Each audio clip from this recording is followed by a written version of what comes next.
Cape Cod Broadcasting weaves the listening environments of 99.9 WQRC, Ocean 104.7, WFCC Classical 107.5, Cape Country 104, and CapeCon.com's website experience to reflect the lifestyles of the people who live, work, and play on Cape Cod. We hope that you enjoy this podcast. I'm Laura Reckford, and this is Sunday Journal. I'm here in the studio with Chris Kluckhuhn, who lives in Sandwich and is founder of a Plymouth company called Avwatch, which has just been selected to test drones at Joint Base Cape Cod, and Carter Hunt, the executive director of the Massachusetts UAS test site and a vice president for defense sector initiatives at MassDevelopment. Welcome to the show to you both. Welcome. Thank you. Thank you, Laura. Pleasure to be here. Let's start by explaining what MassDevelopment is and why it's involved in the testing of drones. Well, MassDevelopment is a quasi-state development agency, development and finance agency. Our full name is actually the MassDevelopment Finance Agency. And it actually is a combination of several agencies back about 10 or 12 years ago when the Massachusetts Industrial Finance Agency and the Massachusetts Government Land Bank combined. The Massachusetts Government Land Bank was charged with taking care of excess federal properties. And MassDevelopment became involved in this as part of the base closures that took place at Fort Devens, and then eventually the base closure action that took place at Otis Air National Guard Base, where the fighter jets went away and the intelligence wing was formed. MassDevelopment was asked by the Senate President to come to Joint Base Cape Cod to look towards reducing the cost of operations for the services and to see what we could do to improve the area in terms of economic development.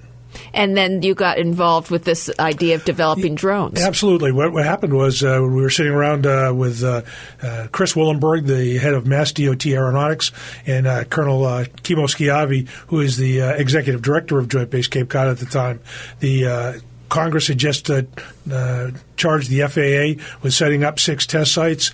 We thought that this was a good opportunity for Joint Base Cape Cod as an economic engine for the Commonwealth, and so we put it together. A team started working with some of our industry partners, and then we found that there were folks in New York and central New York around the Syracuse, Rome area who were also interested in doing the same thing. We talked to them. We were put together in a meeting, sat down and said, this is a good idea. We can both be mutually helpful to each other, and therefore we put together the group that put the submission in to the FAA, and we were one of the 6 test sites awarded across the nation.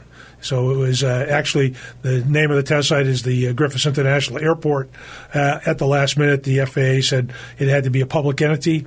Oneida County in New York stepped forward and said you can use our Griffith International Airport as the lead agency. So the company that we had formed between Massachusetts and New York called New Air is the operating arm of the Griffith test site for the FAA. Now, I think many people may be confused about the status of drone because we know, for instance, that Amazon wants to make deliveries with them. We know the military has been using them for some time, and we know civilians are making YouTube videos with them that we see online. What are the rules at this point? Well, I don't want to talk for the FAA, but I'll just say that the rules are that you're not allowed to fly for commercial purposes at this stage. The FAA is granting exemptions under the 333 rule. They call it the 333 rule.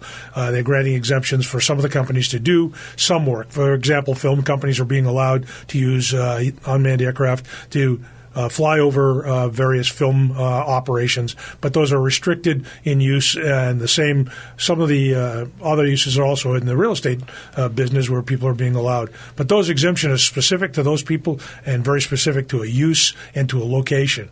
And the rest of them are the FAA probably isn't going to go after. Again, not speaking for the FAA, it's probably not going to go after anybody who's just flying one in their backyard. But at the same time, if you're flying one for commercial purposes, there may be issues that they take with that. And did you say that there are 3 different things that the FAA is looking for in terms of allowing people to use them? Well, the FAA is not looking at a specific purpose. They want to know what the purpose is. They want to know the parameters under which you're using that. The idea is that if you have a movie set in Western Nevada, you don't really have to worry about a lot of people being around except the people that are working for you. The use of, for example, the Amazon use is really a test use. The Amazon is getting to test them in a very specific location to determine what they're going to do with package delivery. But right now, they're not free to fly from Hyannis to Falmouth and deliver a package, and they won't. That probably will not occur for several years at this stage. But there are lots of opportunities for unmanned aircraft out there, and a lot of people are thinking of new uses. And as those new uses come along, they're asking the FAA, "I'd like to do it for this and try this," and the FAA is granting individual exemptions under the Section 333. And what's interesting about this is that any person right now can order one of these and have it delivered to their home. That's correct. But there are no rules yet. Well, there are rules. The rules are that you can't fly it, technically. And one of the things that the FAA is working on right now is that they've just published a proposed rule for small UASs, and in the small UAS term is for 55 pounds and under. And the small UAS rule that they're looking for comment on as we speak will have the following criteria. The operator must be trained and certified by the FAA and have a Homeland Security screening, a TSA screening. They can't fly higher than 450 feet. They can't be within 5 miles of, I believe it's 5 or 10 miles of an airport, and that has to be kept in visual sight at all times by the operator. So it's not like you can string a bunch of folks out and you pass it from Joe to Frank to Pete. It has to be in the visual sight of the person actually controlling the UAS at that time. So that's the proposed rule that's expected to come out probably not for another year. Again, the FAA gets the comments back, I think, close to the end of April, and then they will then look at the comments, probably take over a year to take all the comments that are coming in and answer them, and then promulgate the rule at that stage. So what they're doing with the Section 333 is pretty much the same thing, looking at small UASs under 55 pounds. They're even smaller than that in most cases. And they're now proposing to allow those people to fly up to 200 feet. Currently, you have to be a registered pilot to fly a UAS under those conditions, and to fly under a COA with one of the 6 test sites. You have to be a registered pilot, and then we go from there. So the restrictions for the individuals flying is now just an operator. So one of the things that we're looking at the test sites, and several other places are looking at, is what are those operator rules going to be? What are the training requirements for those operators going to be? What's the certification going to be? And I would firmly expect that we would see places like Cape Cod Community College and other locations, Bridgewater State has an aviation program, to start training those operators to fly UASs. And I want to get right to Chris, because Avwatch is a local company that just received the contract to test the drones. And Chris, can you explain what Avwatch does and how it got involved with drones? Sure, Laura. My background, I was a Coast Guard helicopter pilot stationed on Cape Cod. I won a Coast Guard Innovation Award in 2003, mainly focused on maritime domain awareness, improving our situational awareness. We advanced the technology for Hurricane Katrina and Rita. We were able to use it there. And I was fortunate enough to be selected to go to Naval Postgrad School, where I did a thesis, looked at how fast the technology was moving, looked at how slow the federal bureaucracy was moving, and made the decision to transfer into the Coast Guard Reserves, start up Avwatch in 2008, and really use manned aircraft to test a lot of the more difficult aspects of flying unmanned aerial systems, specifically the data links and how you control it, how do you control the camera, how do you make that information go back and forth to the people that need it. So that's our background. I'm Laura Reckford, and this is Sunday Journal. I'm talking with Carter Hunt of MassDevelopment and Chris Kluckhuhn of Avwatch about the testing of drones at Joint Base Cape Cod. Now, what will this testing center be like on the base? Is it housed in a building? Do you need to take down trees in order to find a space for it? Actually, Laura, the test site is all of Massachusetts. It's just headquartered at Joint Base Cape Cod at this stage. And we really have two operations going. We have the Massachusetts UAS Test Center, which allows us to use the restricted airspace on the installation already existing. No, we're not going to take any trees down. And we're flying with DOD-related businesses, Department of Defense-related contractors, researchers, and that nature right now. We hope to expand that a little bit more to include other federal agencies. But we're also in conversations with, Chris and I have been meeting with local landowners and looking for open space where we can fly these aircraft under the FAA rules, which will require us to get what they call a certificate of authorization, which means we apply, put in the rules and regulations, similar to what I talked about the Section 333 area before, give them how we're going, the parameters under which we're going to fly and what we're going to do, and then fly those aircraft there. So we've actually looked at a number of places in southeastern Massachusetts. We've discussed we're working with also MassDevelopment is involved at Devens. We're looking at Devens as a location. So we've got a number of folks out there that are willing to move anywhere in the Commonwealth, and we'll test wherever we need to test and get the proper paperwork through the FAA to do those tests. Now, will you test over the water also? Yes, we hope that's. We think that's one of the reasons we were chosen. We were chosen. I think Massachusetts New York team was chosen for a couple of reasons. One, the folks in New York had pretty much wide open spaces in central New York, a lot of farmland, and they were pretty much adjacent to the Fort Drum area and many of the military operating areas, which are reserved, especially use airspace that they could take advantage of. Not to mention the fact that we had the former Griffiths Air Force Base, now Griffiths International Airport there.